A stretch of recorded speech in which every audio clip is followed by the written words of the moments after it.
রাস্তাঘাটটা খুব খারাপ ভাঙছে, মানে এটা ঠিকও করে না কেউ, এটার লেগে চেষ্টাও করে না। যাও আমরা জানাইছি কয়েকবার, কেউ করে না। রাজু ভাইয়া কইছি যাও, মানে তারা কাটাকাটি করছে, কেউ আইয়ে না, অটো যায় না, আমরা হাসপাতালে যাইতে পারি না রুগী লইয়া, খুব কষ্ট হয়।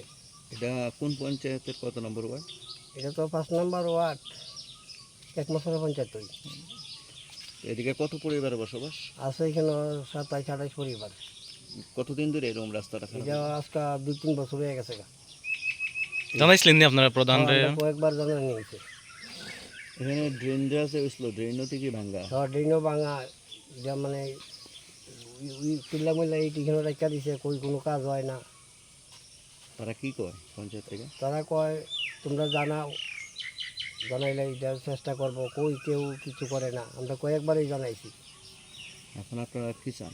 আমরা চাই রাস্তাটা যাতে ঠিক হয়, সুন্দরভাবে আমরা অটো মটো লইয়া যাইতাম পারি, আইতাম পারি। এই ওয়ার্ডের মেম্বার কে? মেম্বার তো শোভন চক্রবর্তী, ওই আমরা পাই না সময় মতো। জানাইছিলেন নি তাই না? তাই না, জানে।